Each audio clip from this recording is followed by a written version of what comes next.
कि स्टूडेंट्स तो हम लोग यहाँ पे बेसिस ऑफ वेक्टर स्पेस के बारे में पढ़े। आप उसको जो है आप कैसे इसको समझना है, इसको डेफिनेशन क्या होता है आप समझ लें। सबसे पहले तो देखिए कि वी एक वेक्टर स्पेस होगा, क्योंकि आपका वेक्टर स्पेस का ही कंडीशन सारा आ जाएगा इसमें। V the vector space over the field F, ये सेट ऑफ वेक्टर्स, ये जो वेक्टर का सेट है, ठीक है, वेक्टर का सेट है ये, मतलब ये सारा एलिमेंट जो है वेक्टर्स का है, ठीक है। इसको हम लोग वेक्टर्स कहेंगे, इसका बेसिस कहेंगे, ठीक है, इसको हम लोग बेसिस कहेंगे जब जो हो v1 v2 v3 जो हो li हो, li के बारे में बता दिए, लिनियर इंडिपेंडेंस हो। और v1 v2 v3 जो होगा इस पर ये स्पेन ऑफ v होगा। इसी स्पेन, अब स्पेन का मतलब ये होता है, आप देखें यहाँ कि जैसे स्पेन का एक दूसरा नाम जनरेटिंग सेट भी होता है, ठीक है। जैसे कि अगर हम आप यहाँ पे लिखे हुए एक, जैसे लिख दिए यहाँ पे एक पेयर लिख दिए हैं, जैसे सपोज ये 2 + 3x + x 4x cube square + 5x cube, तो ये आपका जो है पॉलिनोमियल्स हो गया आपका। ये आपका एक क्या है, ये पॉलिनोमियल्स है आपका। ऑर्डर कितना है, 3 है, ठीक है, ऑर्डर कितना 3 है। उसके बाद जो है आपका ये सारे पार्ट्स जो है ना, ये सारे पार्ट्स जो होगा आपका, ये आपका स्पेन की पार्ट आएगा, ठीक है। ये सारा पार्ट स्पेन, जिसको आप फील्ड वाला पार्ट कर सकते हैं। ये आपका टोटली आपका 0 नहीं होना चाहिए, आपको ये समझ में आता फॉर्मेशन होगा। स्पेन का दूसरा नाम जनरेटिंग सेट भी होता है। स्पेन का मतलब जनरेटिंग सेट भी होता है, ठीक है। अभी क्वेश्चन बता देंगे कैसे स्पेन को निकाला जाता है। अगला क्या है, डायमेंशन। डायमेंशन में देखिए क्या है, the number of elements in any basis, कोई बेसिस में जितना एलिमेंट होगा उसको हम लोग डायमेंशन कहेंगे। कोई भी बेसिस में जितना इसका एलिमेंट्स होगा उसको हम लोग क्या कहेंगे, डायमेंशन कहेंगे। और डायमेंशन को हम लोग कैसे दिखाते हैं, DIM, और ये डायमेंशन ऑफ V, इसको हम लोग पढ़ेंगे डायमेंशन ऑफ V। अब यहाँ से एक समझें, बेसिस जो होता है 2 तरह का होता है, ठीक है। आप इसके लिए एक आपको थोड़ा सा टेबल याद रखना पड़ेगा। हम आपको जनरली आपको बताते हैं 2 तरह का बेसिस बनता है कोई वेक्टर स्पेस का।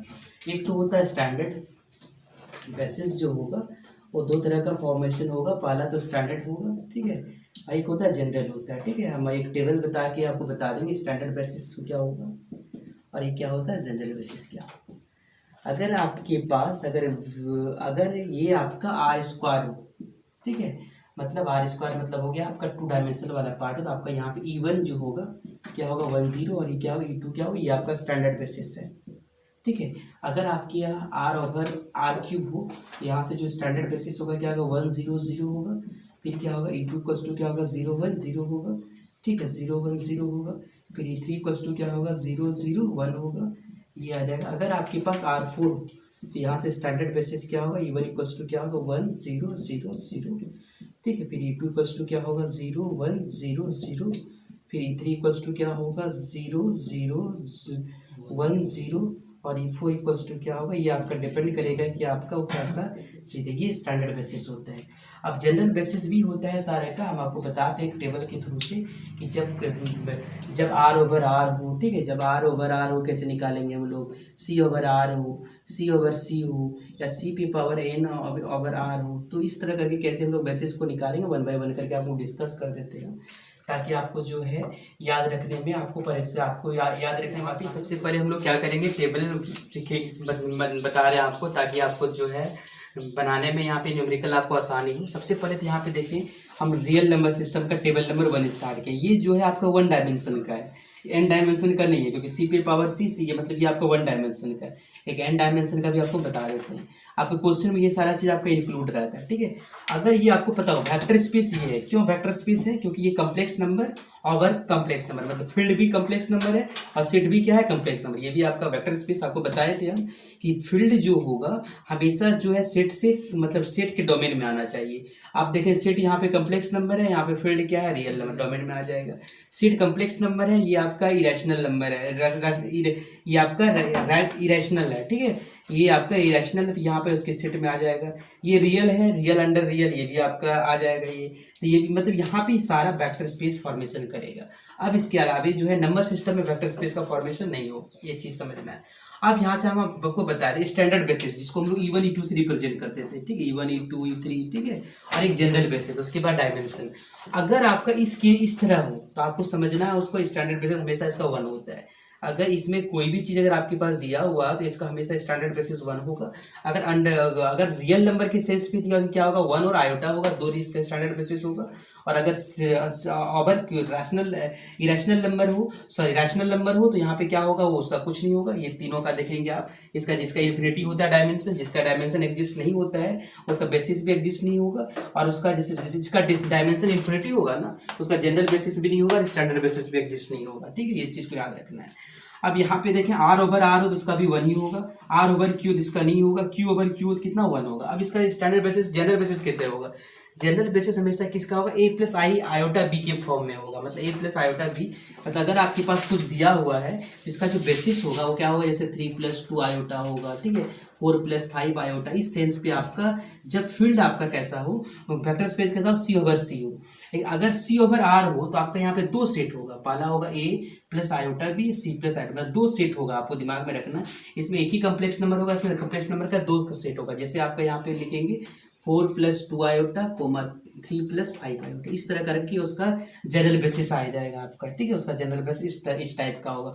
जैसे आपको हम बताए थे एक चीज़ आपको, जैसे यहाँ से अगर आपको निकालते होंगे जैसे 1 2 3 0 5 7 0 0 8, ठीक है। अब यहाँ पे देखें, इसका जो आपको बताए थे आपको, इसका जो टोटल, इसका जो डायमेंशन होगा, डायमेंशन अगर इसको W माने तो इसको डायमेंशन क्या होगा, इसका डायमेंशन क्या होगा आपका 3 होगा, क्योंकि आपके यहाँ पे 3 एलिमेंट होगा। इसका जो बेसिस कौन कौन सा आएगा आप देखें, आपको ये मैट्रिसेस का हम बताए हुए, तो मैट्रिक्स का 1 2 3 होगा, फिर क्या होगा 0 5 7 होगा, और फिर ये होगा 0 0 8 होगा। ये इसका बेसिस था, ठीक है।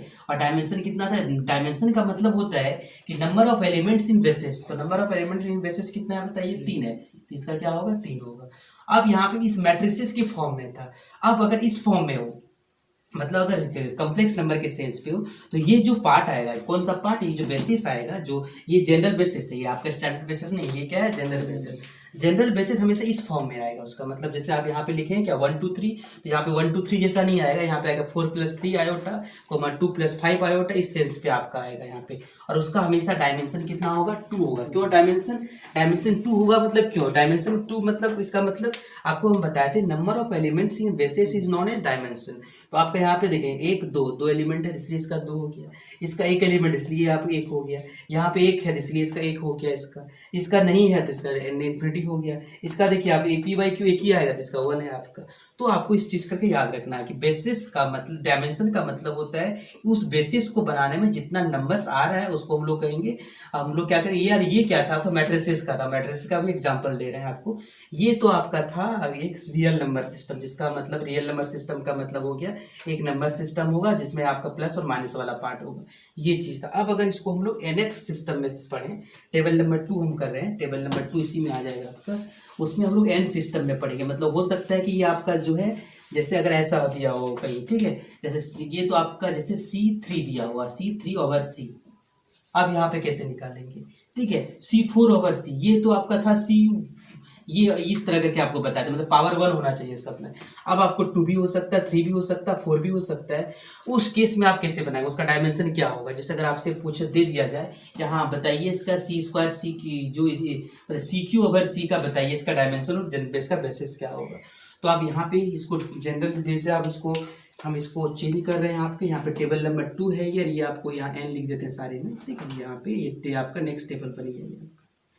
इस टेबल में क्या होगा आपका, सारी जगह जो है आपका जितना चीज़ है ये सब में n से मल्टीप्लाई हो जाएगा आपका, ठीक है। जो भी होगा आपका वो जितना अगर होगा, जैसे कि ये आपका क्या 1n हो जाएगा, ये 2n हो जाएगा, ये तो ये आ जाएगा आपका, ये आ जाएगा, ठीक है। जितना मतलब अगर यहाँ पे पावर 3 हो तो उसका डायमेंशन क्या होगा, 3 होगा, 4 होगा तो 4 होगा, 5 होगा तो 5 होगा, ये चीज़ आपको याद रखना है। अब यहाँ से इसका बेसिस चेंज होगा, बेसिस को हम लिख देते हैं जनरल बेसिस और स्टैंडर्ड बेसिस क्या क्या हो सकता है, क्योंकि पावर के सेंस पे है तो आपको हम लिख देते हैं। ये आपको क्या क्या इसमें आने वाला है, इसका आपका जनरल बेसिस और स्टैंडर्ड, ये आपका रियल नंबर सिस्टम बता रहे हैं। इसके बाद हम आपको बताएंगे पॉलिनोमियल्स का, फिर हम आपको मैट्रिसेस का बताएंगे, या फिर आपका क्लियर हो जाएगा ये, ठीक है। ये 3 चीज़ को आपको याद रखना पड़ेगा, ताकि आप तुरंत देख के बता सकते हैं कि कौन सा स्टैंडर्ड, कौन सा बेसिस, इसका बेसिस क्या होने वाला है, ठीक है। ये चीज़ आपको देख के बता सकते हैं। ये जो होगा आपका स्टैंडर्ड बेसिस, इसका जो होगा आप जनरल बेसिस जो होगा इसका एनी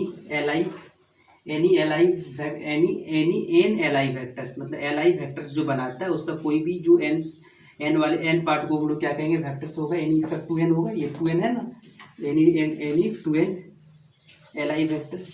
आपको पता होगा LI ही जाके आपका बेसिस बनाता है, LD नहीं बनाता, आपको थोड़ा सा दिमाग में रखना है आपको। ये नहीं बनाएगा आपका, ये any N L I vectors,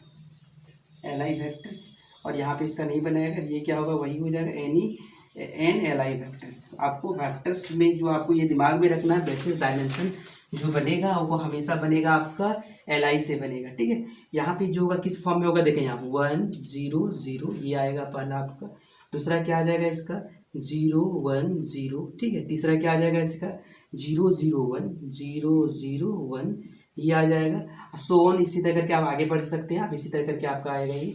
अगला में जो आएगा वो क्या आएगा आपका, ये आपका आ जाएगा 2 सेट है, देखें यहाँ पे इसमें a प्लस आयोटा b मतलब 2 सेट था, तो यहाँ पे 2 तरह से आपका आ पाएगा, आयोटा वाला भी पार्ट आएगा 1 0 0 आएगा ये, फिर क्या होगा 0 1 0 आएगा, फिर क्या होगा 0 0 1 आएगा, ये तो पहला पार्ट निकल जाएगा आपका।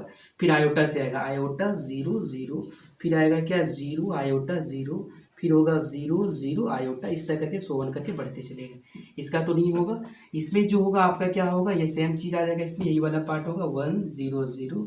स्टैंडर्ड बेसिस आपको तो बता चुके हैं ये क्या क्या स्टैंडर्ड बेसिस होता है, ये E1 है, E2 है, ये E3 है, तो ये आपका स्टैंडर्ड बेसिस का काम करेगा, ठीक है।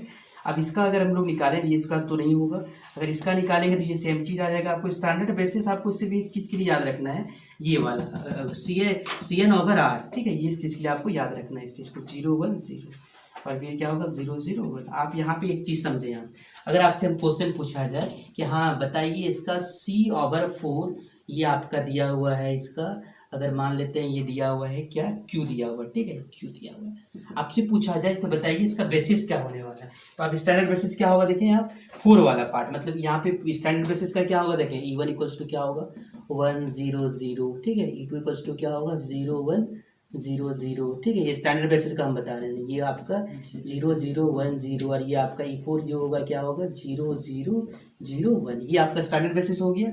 अब देखिए यहाँ पे क्या हुआ है कि एनी एल आई वेक्टर, अब एल आई निकालेंगे, इसका एल आई मतलब जो भी निकलेगा लीनियर इंडिपेंडेंस का सेट निकालेंगे, और उसका जो एन पार्ट होगा मतलब 4, जो चौथा जो 4 एल आई वैक्टर्स होगा उसका वो आपका क्या बन जाएगा, जनरल बेसिस बनेगा। और इसका डायमेंशन क्या होगा, देखिए आप डायमेंशन इक्वल्स टू क्या दिया हुआ इसका, देखें 1 × n, तो n का वैल्यू कितना है 4 है, तो इसका डायमेंशन कितने होने वाला है 4 होने वाला है।